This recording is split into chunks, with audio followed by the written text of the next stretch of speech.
The Bradens seemed like good people. Tim, age 34, was an auto mechanic for a body shop downtown, and Natalie, age 29, was a CNA at the local clinic.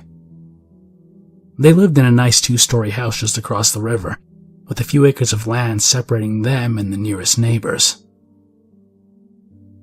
When I got to the house, they met me near the garage and went over a few simple instructions for my stay. Emergency numbers are on the fridge. There's some microwavable dishes in the pantry. Here's the code for the front door in case you get locked out. Everything seemed normal at first. Then, I asked them where their twins, Joy and Julia, were, and they both got stone-cold quiet. Finally, Nat found her voice again. Upstairs, in their room. You needn't disturb them. Something about the way she said it seemed off. Are they already asleep? I asked. I knew that the girls couldn't be older than 6 or 7, and it wasn't even past 5 when I got there. Were they in their rooms now? Leave them alone, Tim ordered. His voice sounded authoritative and commanding. It bothered me more than his wife's nervousness. I just wanted to know what my duties were, if the children have already been cared for, I commented. Watch the house. Netflix is up in the den. Keep a watch on the back stairs.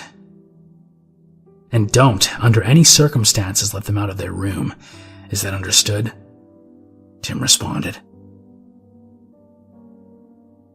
This time I could tell there was a hint of concern in his voice. I had never met them before, so, of course, my stranger danger radar was a bit more on point than usual. What were they doing to their children? We'll return at 9:30. Keep yourself occupied until then, Natalie said. They refused to answer any other questions, and I was left in an empty house. My curiosity piqued. I decided to start checking out the house myself, to see what I could find. The den was first, and I found a few photo albums on display over the fireplace, making me smile about how old-fashioned this couple was. Opening them up, however, changed that perspective. The images of their girls were ripped apart or cut up, as though the Bradens were ashamed of their offspring. Instantly, I decided to go upstairs and make sure the girls were all right. But as soon as I saw their door, I was stunned beyond words. There were at least 3 padlocks on it, along with a metallic bar that kept an airtight seal in the room. Seeing it made me feel immediately uncomfortable, and I thought about the cops. What if they were molesting their children? As I turned to go back downstairs, I heard a soft groan from the other side of the door. Please, we're so hungry, 2 soft little voices said. They were gently knocking on their wall, trying to get anyone's attention. That sealed the deal for me. I rushed to find the keys. Anything that could possibly help those poor children escape. Then I paused at the kitchen and looked at the numbers on the fridge. None of them seemed familiar to me as far as emergency services. So who had the parents put down as contacts? I pulled out my phone, took a snapshot of the numbers, and tried to decide whether calling the cops was really the smart thing to do. Above me, I heard the girls pounding on the door. I didn't hesitate and immediately called 911. I told them the situation, and they promised to send 2 patrol officers over as soon as they could. Then I went back upstairs to try and calm Joy and Julia down. It's going to be okay. 2 officers are coming and they're going to get you out of there," I said soothingly. The girls were crying. They sounded so scared. I paced the living room, waiting for the cops to show up. When they did, they brought a few tools to break down the door. I stood to the side as they explained to the twins what they were going to do, and then I watched as the door splintered apart. Finally, the last bits of wood broke and the door fell down to reveal a dark room beyond it. Had these girls ever seen the light of day? The officers used their headgear to illuminate the room, which looked like your typical nursery, and slowly stepped inside to find the girls. I stayed back for a moment, not wanting to interfere with them doing their job. Suddenly, I heard one of the officers scream. It sounded at first like he had stepped on a Lego or something, but then the scream got louder and it was followed by gunshots. Something large hit the ground and I heard his nails scrape against the carpet as he was dragged under the bed.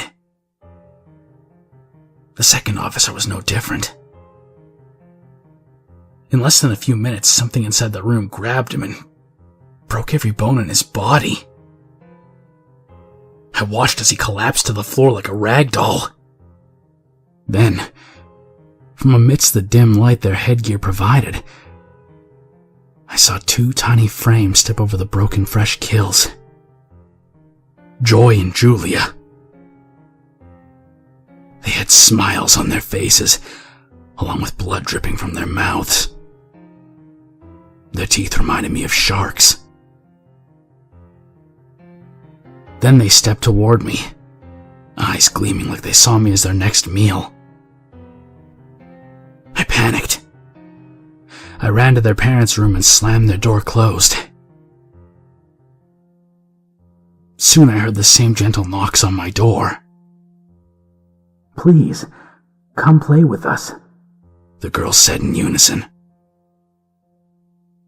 I closed my eyes shut, trying to calm down and wake myself from what I was sure had to be a living nightmare.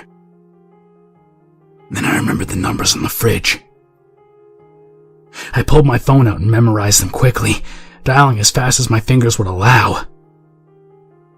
Joy and Julia were already gnawing at the door. "Hello?" It was Natalie. "The children, they got out," I shouted into the phone. "Why won't you play with us?" the girls snarled. The phone line went dead. I was sure their parents' door wouldn't hold up much longer. I think I might have said a prayer. Hell, I might have said a dozen. Suddenly I heard a struggle outside. The children cried in anguish as their parents subdued them. Then it was silent again. "You can come out," Natalie said. I opened the door with shaky palms. The parents were standing in the hall, covered in scrapes and scars and glaring at me with disappointment. From behind them, I heard their girls angrily slamming their bodies against the closet that Natalie was closely guarding. "We'll have to pay you for only half the night," Tim said as he pulled out his wallet. Wordlessly, I accepted the offer. "Will you be free Tuesday?" his wife asked. I listened to the scratching against the door and shook my head. "No, I don't think I will be."